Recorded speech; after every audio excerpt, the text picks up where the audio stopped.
ઉનાળાની ઋતુ શરૂ થઈ ગઈ છે અને ગરમી પણ માજા મૂકી રહી છે। એવામાં રાજકોટ મનપા દ્વારા પણ બપોરના સમયે જરૂર વગર બહાર ન જવા માટે સૂચન કરવામાં આવ્યું છે। ત્યારે ઉનાળાની આ કાળઝાળ ગરમીમાં આપણે આપણી સ્કિનનું રક્ષણ કરવું પણ એટલું જ જરૂરી છે।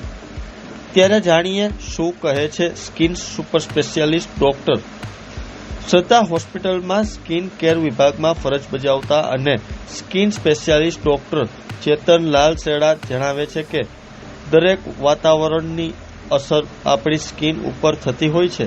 શિયાળામાં આપણી સ્કિન ડ્રાય થઈ જાય છે। ટેમ્પરેચર વધઘટ થવાના કારણે આપણા સ્કિનનું મોઇશ્ચરાઇઝેશન ઓછું થઈ જાય છે, જેના કારણે સ્કિન ડ્રાય થઈ જાય છે। જ્યારે ઉનાળામાં સૂકો પવન હોય અને ટેમ્પરેચર વધી ગયું છે, જેના કારણે પણ આપણી સ્કિન ડ્રાય થઈ જાય છે। તો ત્યારે જો અમારો ખાસ અહેવાલ। નમસ્કાર, હું ડૉક્ટર ચેતન લાલસેતા, સ્કિન સ્પેશિયાલિસ્ટ, છેલ્લા 25 વર્ષથી રાજકોટ શ્રદ્ધા હોસ્પિટલ ખાતે કાર્યરત છું।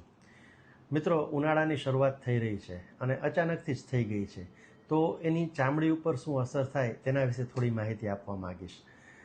ધૂળેટી પછીનો જે સમયગાળો હોય છે, જેમાં અચાનકથી જ ટેમ્પરેચર વધી જતું હોય છે, જે આપણે દર વર્ષે જોઈએ છે, પણ આ વખતે રૂટીન કરતાં સડનલી સ્પાઇક દેખાય છે કે જે આપણે 28-30 ડિગ્રી ટેમ્પરેચર હતું સીધું 35-36 અને 38-40 સુધી પહોંચી ગયું છે। તો જે ગરમ પવન છે તે સ્કિનને ડેમેજ કરે છે। સાથે સાથે યુવી રેડિયેશન્સ અત્યારે મેક્સિમમ હોય છે 10થી 2ના સમયગાળા દરમિયાન, તો એ પણ ચામડી માટે ખૂબ જ નુકસાનકારક હોય છે। આ સમયગાળા દરમિયાન યુવાન અવસ્થામાં ખીલનું પ્રમાણ વધી જતું હોય છે, બાળકોમાં ગુમડાનું પ્રમાણ વધી જતું હોય છે અને સાથે સાથે દરેક અવસ્થામાં ફંગલ ઇન્ફેક્શનનું પ્રમાણ પણ વધારે જોવા મળે છે। આ સાથે અત્યારની આ જે સિઝન માર્ચ એપ્રિલ દરમિયાન હોય છે, એ દરમિયાન વાયરલ ઇન્ફેક્શનમાં ચિકનપોક્સ એટલે કે અછબડા, હર્પીસ, મોલુસ્કમ આ ટાઈપના વાયરલ ઇન્ફેક્શન અત્યારે ઓપીડીમાં ખૂબ જ પ્રમાણમાં જોવા મળે છે। તો આ બધી વસ્તુથી આપણે થોડું સાવચેત બી રહેવું જોઈએ અને એના વિશેની થોડી માહિતગાર પણ રહેવું જોઈએ। આના માટે આપણી ઇમ્યુનિટી સારી રહે એટલા માટે આપણે પ્રયત્નો કરવા જોઈએ। ખાસ કરીને હેલ્ધી ડાયટ લેવો જોઈએ। વિટામિન સી વાળો ખોરાક લેવાથી આપણી ઇમ્યુનિટી સારી રહે છે। તો લીંબુ પાણી છે, સંતરા, મોસંબી, આમળા, જેમાં નેચરલ વિટામિન સીનું પ્રમાણ હોય છે, તે આપણને આમાં મદદરૂપ થાય છે। એડિક્વેટ હાઇડ્રેશન એટલે કે મિનિમમ 3થી 4 લીટર પાણી રોજનું કોઈ પણ પ્રકારે, આજે નાળિયેર પાણી છે કે લીંબુ શરબત છે કે એમને નોર્મલ વોટર આપણે રોજનું લેવું જોઈએ, જેથી આપણી સ્કિન ડ્રાય ન થાય, આપણી ઇમ્યુનિટી બી સારી રહે અને એલર્જીક રોગો પણ આપણને ઓછા થાય।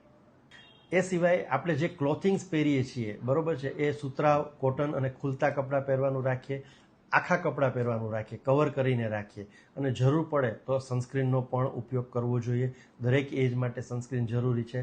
અત્યારે આજે તડકા હોય છે તે આકરા તડકા હોય છે, તો એમાં કોઈ બી સારું સનસ્ક્રીન જેમાં સન પ્રોટેક્ટિવ ફેક્ટર 50 આસપાસ હોય એ આપણે ચહેરા, ગરદન, હાથ જેટલો ખુલ્લો ભાગ હોય એમાં રોજ સવારે લગાડી જ લેવું જોઈએ। આપણે બહાર જવાનું થાય કે ન થાય, કેમ કે એ આપણે ચામડીને યુવી રેડિયેશન્સથી રક્ષણ આપે છે।